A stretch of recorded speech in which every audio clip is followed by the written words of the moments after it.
ওম নমঃ শিবায়।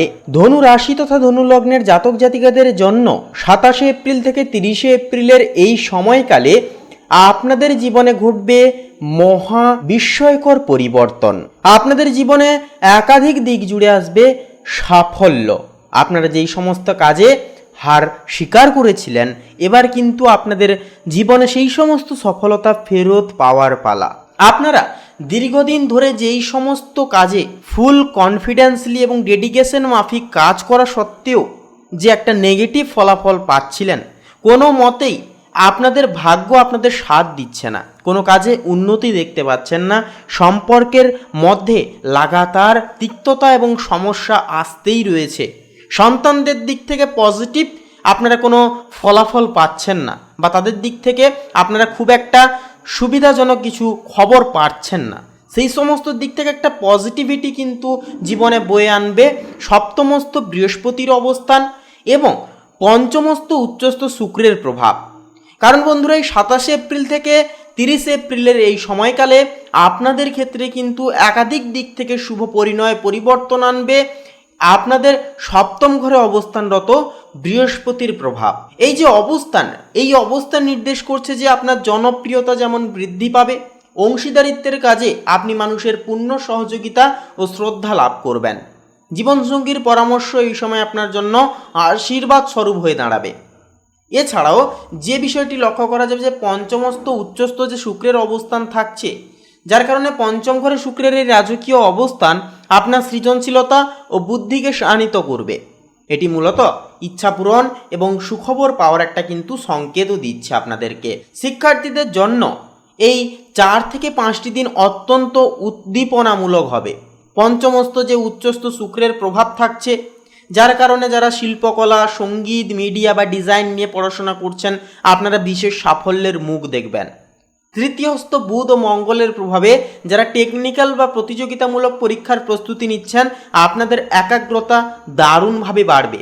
পড়াশোনায় আপনারা কিন্তু বিশেষ কিছু করে দেখাতে পারবেন, বা আপনার সন্তানরা যদি পড়াশোনা করে, সন্তানের দিক থেকে কিন্তু একটা পজিটিভ ফলাফল কিন্তু পেয়ে যাবেন। আপনারা সন্তানকে নিয়ে চিন্তিত ছিলেন, কি পরবর্তীকালে কোন ডিসিশন নিলে সন্তান পরবর্তী দিনে সঠিক পর্যায়ে যেতে পারবে, সেই সমস্ত দিক থেকে আবার চিন্তা কিন্তু দূরে যাবে। এই সময় আপনারা কিন্তু যথাযথভাবে কোনো এডুকেশনাল কাউন্সিলরের দিক থেকে পজিটিভ ফলাফল কিন্তু পেয়ে যাবেন, যার কারণে আপনারা সঠিক সিদ্ধান্তের পরিণয়ে কিন্তু সঠিকভাবে পৌঁছে যেতে পারবেন। যে কোনো ক্ষেত্র থেকে, যে কোনো দিক থেকে আপনারা কিন্তু উন্নতি দেখতে পাবেন। লগ্নপতি বৃহস্পতি শুভ প্রভাবে উচ্চশিক্ষার ক্ষেত্রে কোনো বড় সিদ্ধান্ত নিতে পারেন, তবে চতুর্থস্থ শনির কারণে পড়াশোনায় মাঝে মাঝে আলস্য আসতে পারে, তাই একান্তই শৃঙ্খলার মাধ্যমে কাটিয়ে কিন্তু সেই বিষয়টিকে উঠতে হবে। আপনার পড়াশোনায় যতটা মনোযোগ ধরে রেখে বজায় রেখে চলতে পারবেন, শিক্ষক শিক্ষিকাদের যতটা পরামর্শ আপনারা মান্যতা করে চলতে পারবেন, ততটাই কিন্তু পজিটিভ ফলাফলগুলি কিন্তু পেয়ে যাবেন। পারিবারিক জীবনের ক্ষেত্রেও কিন্তু এই সময়কালটি বেশ কর্মতৎপরতার সহিত কাটবে। চতুর্থস্থ শনি ও সূর্যের প্রভাবে বাড়িতে কোনো বয়স্ক সদস্যের প্রতি দায়িত্ববোধ একটা বাড়বে। তৃতীয়স্থ গ্রহপুঞ্জ নির্দেশ করছে যে ছোট ভাই বোন বা নিকট আত্মীয়দের সাথে কোনো বড় প্রজেক্ট বা মাঙ্গলিক কাজে যুক্ত হওয়ার যোগ রয়েছে। সামাজিক ক্ষেত্রেও আপনার সাহসী ভূমিকা ও স্পষ্ট কথা প্রশংসিত হবে। লগ্নপতি বৃহস্পতির প্রভাবে কোনো সামাজিক প্রতিষ্ঠানে বড় দায়িত্ব আপনার সামনে কিন্তু আসতে পারে। প্রেম ও দাম্পত্য সম্পর্কের ক্ষেত্রে এই সময়টি বলি ধনুরাশির জন্য এক স্বর্ণালী কাল হয়ে উঠবে। পঞ্চম ঘরে শুক্র উচ্চস্থ থাকার কারণে প্রেমের সম্পর্কে এক ধরনের আভিজাত্য গভীরতা ফিরে আসবে। যারা আপনারা ডিট্যাচমেন্ট দেখেছিলেন আপনাদের প্রেম ও দাম্পত্য সম্পর্কের ক্ষেত্রে, সেই সমস্ত দিক থেকে ডিট্যাচমেন্ট কিন্তু ধীরে ধীরে কেটে যাবে। একে অপরের দিক থেকে ভালোবাসা এবং ভালোবাসার যে একটা টান আপনারা কিন্তু নতুনভাবে অনুভব করতে পারবেন, কারণ সপ্তমস্ত বৃহস্পতি এক দৈব সুরক্ষা কবচ আপনাদেরকে কিন্তু প্রদান করবে, যা সম্পর্কের মধ্যে থেকে নানান ধরনের নানান রকমের তিক্ততাকে কিন্তু এক নিমেষেই দূর করে তুলবে। এছাড়াও যারা নতুন সম্পর্কের জড়ানোর কথা ভাবছেন, অর্থাৎ যেনারা আপনারা অবিবাহিত জাতক জাতিকা রয়েছেন, আপনাদের জন্য কিন্তু ভাগ্যের সহায়তা, বিশেষ কারোর সাথে পরিচয় হয়ে ওঠার একটা প্রবল যোগও কিন্তু দেখা যাবে। কর্মজীবনে আপনি এই সপ্তাহে আপনার মেধা এবং সাহসিকতা ও বুদ্ধিভিত্তিক লড়াইয়ের কিন্তু জয়ী হয়ে উঠবেন। তৃতীয়স্থ মঙ্গল ও রাহু নির্দেশ করছে যে যারা মার্কেটিং, টেলিকম, আইটি বা ফিন্যান্সিং কাজের সাথে যেনারা যুক্ত, আপনাদের জন্য এটি একটি মাইন্দ্রক্ষণ হয়ে উঠবে। সপ্তমস্থ বৃহস্পতির প্রভাবে ব্যবসায়িক ডিল বা চুক্তিতে আপনি লাভজনক হতে পারবেন, লাভজনক চূড়ান্ত ফলাফল কিন্তু পেয়ে যেতে পারবেন। পঞ্চমস্থ উচ্চস্থ শুক্র নির্দেশ করছে যে কোনো সৃজনশীল আইডিয়া থেকে আপনার প্রতিষ্ঠানে বড় কোনো পরিবর্তন আসতে পারে। আপনার কর্মদক্ষতা কর্মস্থলে সবার নজর কাড়বে।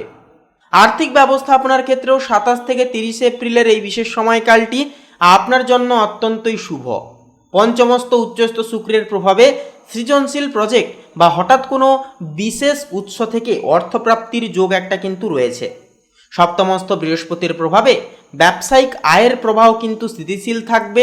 তবে তৃতীয়স্থ গ্রহপুঞ্জ নির্দেশ করছে যে ছোটোখাটো ভ্রমণ বা ইলেকট্রনিক্স গ্যাজেট কেনাকাটার পেছনে কিছুটা অর্থ কিন্তু ব্যয় হয়ে যেতে পারে। সামগ্রিকভাবে আপনার সঞ্চয়ের গ্রাফ এই সপ্তাহে দ্রুত ঊর্ধ্বমুখী হবে। আপনাদেরকেও বলবো অবশ্যই যতটা পারবেন সঞ্চয়ের দিকে বিশেষভাবে মনোযোগ ধরে রেখে চলবার চেষ্টা অবশ্যই চালিয়ে যান। যে বিষয়ে খরচাপাতি না করলে নয় সেই বিষয়ে করুন। অতিরিক্তভাবে যে খরচাপাতি করার যে একটা ব্যাপার, সেই বিষয়কে আপনারা এই সময় ত্যাগ করে চলবেন ততটাই কিন্তু সঞ্চয়ের দিকে একটা ঝোঁক বাড়বে। আপনারা ডিসিপ্লিন মাফিক সঞ্চয়ের পরিভাগকে কিন্তু বৃদ্ধি করে উঠতে পারবেন। এরপরে শারীরিক স্বাস্থ্যের ক্ষেত্রে কথা বলতে গেলে এই সময় আপনার ঘাড়, গলা এবং শ্বাসযন্ত্রের প্রতি বিশেষ নজর দিতে হবে।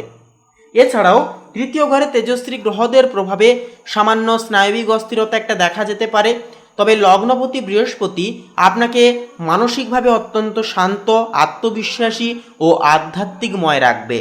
সপ্তমস্থ শুক্র আপনার মনে এক ধরনের মানসিক প্রফুল্লতা দান করবে। নিয়মিত হালকা শরীরচর্চা এবং প্রাণায়াম আপনার জীবন শক্তিকে অটুটভাবে ধরে রাখবে।